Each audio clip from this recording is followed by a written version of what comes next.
ont suivi. Les uns ont suivi, les autres n'ont pas suivi, mais quand même, ils ont poussé un peu le degré, l'estime, la valorisation de l'acteur de l'assainissement. Même si c'est le vidangeur manuel, ils le considèrent.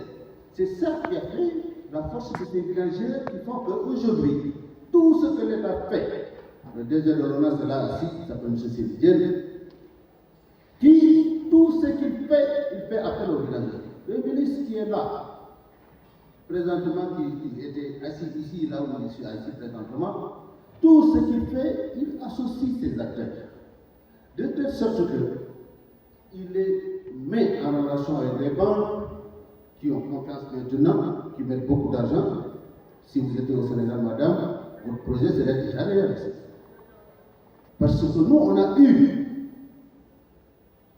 à bénéficier à l'aide du gouvernement qui nous a mis avec les banques et qui a mis 500 millions de dollars.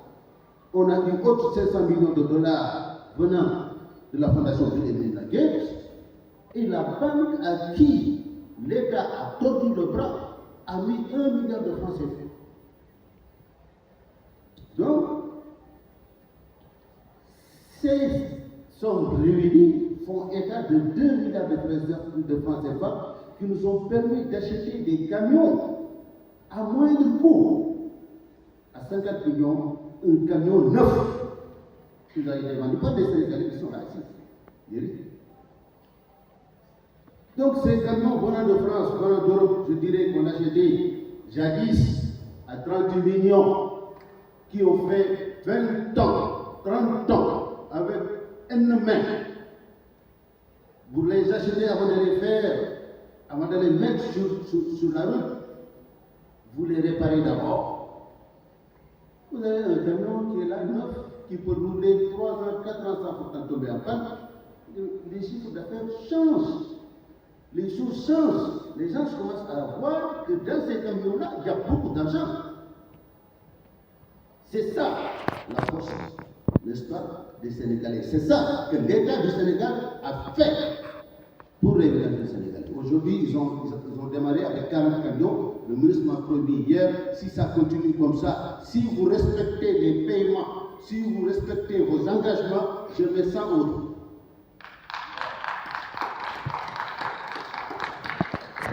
Et moi, c'est bien, ça c'est le Sénégal. Moi, je suis le président de l'association panafricaine. J'ai dans mon association 31 pays. Et ces 31 pays-là, je voudrais qu'ils suivent l'exemple du Sénégal, qu'ils puissent avoir eux aussi leur patrimoine à eux. Nous, on a fait à ce que les stations de traitement de bout de village, on parlait tout de suite, madame, on en a beaucoup. Peut-être 17, 18, ou peut-être 20, je ne sais plus. Mais la moitié, en somme, la plupart de ces stations ont été déléguées à des sociétés privées, et ce sont des villagers qui gèrent ces stations-là. Dans les autres pays, il n'y en a pas. Elle parle de 2 stations, l'une qui est fonctionnelle, l'autre n'est pas fonctionnelle. Nous, on en a 20, et qui fonctionnent tous, mais qui ont été délégués à des villagers. Ces villagers-là, ces stations sont des joyaux pour eux. Voyez-vous, ils vont tout faire pour sauvegarder la continuité de ces stations-là. Parce que la station qui ne marche pas, le chiffre d'affaires bloque. C'est cette intelligence-là qu'il faudra utiliser et le duplier sur tous les pays africains. C'est ça qui fera à ce qu'on puisse avoir une ville, une station. Merci. On note que les opérateurs privés ont parlé comme si c'était concerté une ville, une station d'épuration des eaux usées. Alors, maintenant, les questions de financement.